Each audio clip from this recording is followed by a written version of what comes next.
my parents were both from Fredericksburg, which is a German community, and so they both grew up speaking German. They had moved to San Antonio to get jobs, and in the 40s, and or I guess 39 or 40, somewhere there. Anyway, and they had learned English from school mostly, I guess, and they had to have that to come down to San Antonio and work. So when they got married and I was born, they only spoke German around the house if they didn't want me to know what they were talking about. So I did not learn to speak German. Those of my family that do are the older generations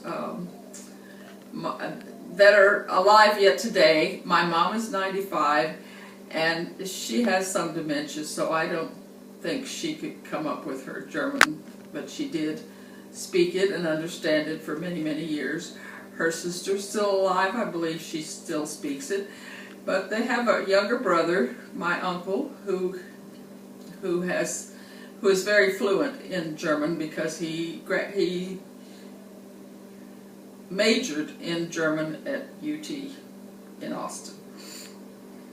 I have a few cousins that perhaps understand some of it, but it's so little spoken, even in Fredericksburg now, that they're all losing it.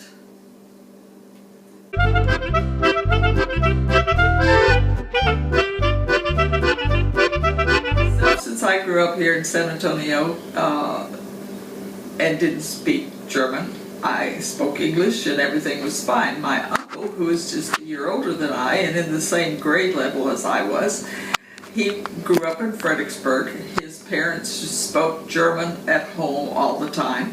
But he and I used to play together, and so he learned some English from me, probably. And so when he went to school, he spoke enough English, I guess, to get by, even though he had grown up speaking German at home. But he was actually called on to translate sometime for the children who did come to first grade, not knowing English, and some words were completely difficult for them, and the teachers generally did not speak English. He went to Catholic school, and they had nuns, and the nuns did not speak German. So the children had to quickly adapt if they were going to learn anything. So this was 20 years after my mother went to school, and she went to the little country schools, and she said when she got to school and didn't speak any English that it was difficult for them to learn right away until they had learned enough English so they could communicate. So that is exactly why she didn't want me to get into school in San Antonio and be in that same situation. So even in 20 years it hadn't changed much from the time that my mom went to school and when my uncle went. Ja, wenn wir alle Indien wären, dann wär The schooling that I went was just, to me, it was just normal. I spoke English at home, went to school, and everyone spoke English there.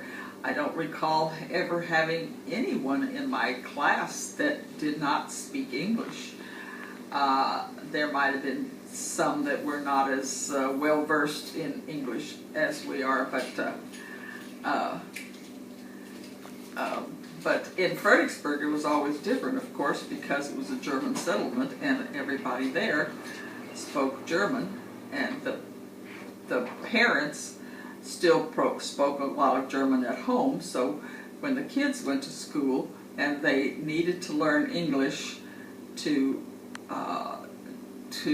learn, because the teachers did not speak German,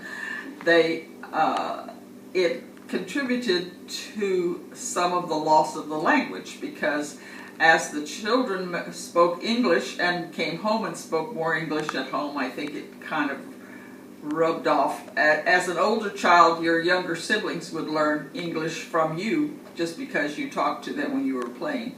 And so the German already had the start of being lost, just a little at a time, generation to generation. I remember going out in my early teens with my uncle and his friends, and I had a cousin that was my age up there too. I don't know that she ever spoke German, but the friends, we all spoke English. There was no barrier there at all. But so it was already starting in those days that the language was dying in the next generation. Das Leben halt so schön, wenn wir nur auf die Tugend. Since I grew up here in San Antonio and my parents were both from Fredericksburg, they continued to know their German, but we did not use it in the home for only just several little phrases, like we were told to schlaf gut, which was to sleep well when we went to bed, and a few other little things like that. So, but my uncle in Fredericksburg, they continued to speak a lot of German, and but he was the baby of the family of 9 children, and so probably the children that were 3 or 4 years older than he was in the home, they probably all spoke a lot of English, which is something that he would have picked up on too. So he was bilingual more or less by the time he went to school. I never really learned it, and my parents did not feel that I needed to know it because I wouldn't have been able to use it here in San Antonio either. Würden, dann könnten wir dort ja schlafen gehen. When I was about 12, I used to spend a week at a time at my grandmother and grandfather's house. And of course, my uncle was 13, so we did a lot of things together.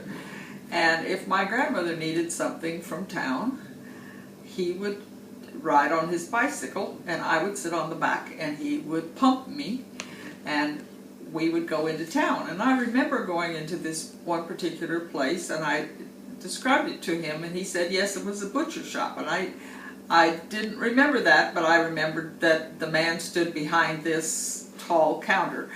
And I don't know what we picked up. But anyway, I remember walking in there, and the man spoke German to him, and he knew them. It was a small community, and people who went to the same stores all the time were well known, and so they were spoken to in German yet. Nowadays, that doesn't happen so much there, because there just aren't that many German-speaking people there. But in those days, that's the way it was done. They spoke German to those who they knew German, and I'm sure they did.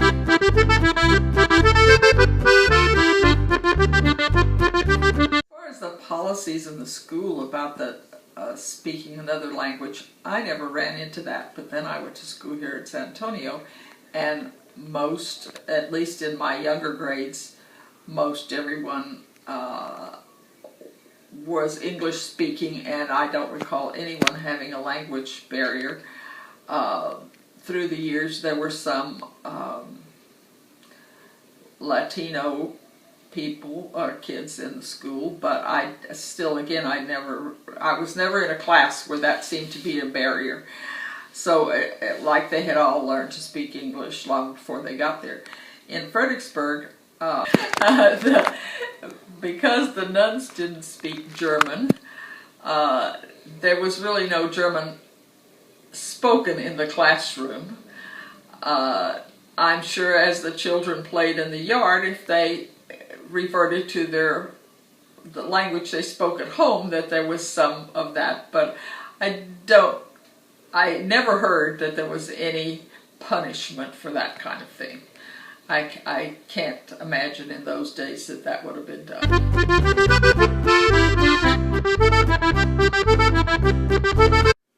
For my own self, I learned to understand a lot of German just by listening to the relatives. However, I could never begin to make a sentence because I don't know where to put the verb and all that kind of stuff. But in Fredericksburg, as it became more and more of a tourist town, it was more important that everyone, even in the stores, speak English to the tourists, since most of them were not German speaking. And through the years, Fredericksburg has become a very big tourist attraction. They have the Nimitz Museum, and then they have, you know, LBJ was president, and they have a big park, and you know, all this kind of stuff that wasn't there when I was young.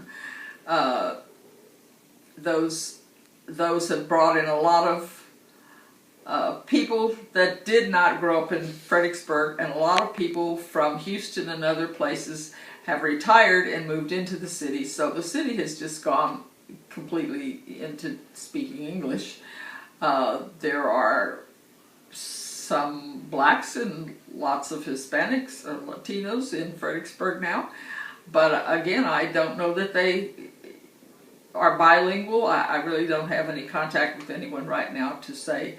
But so the community has changed over to really being very English, although they do celebrate their German heritage with a lot of different activities through the years that bring to mind the things that were done many, many years ago.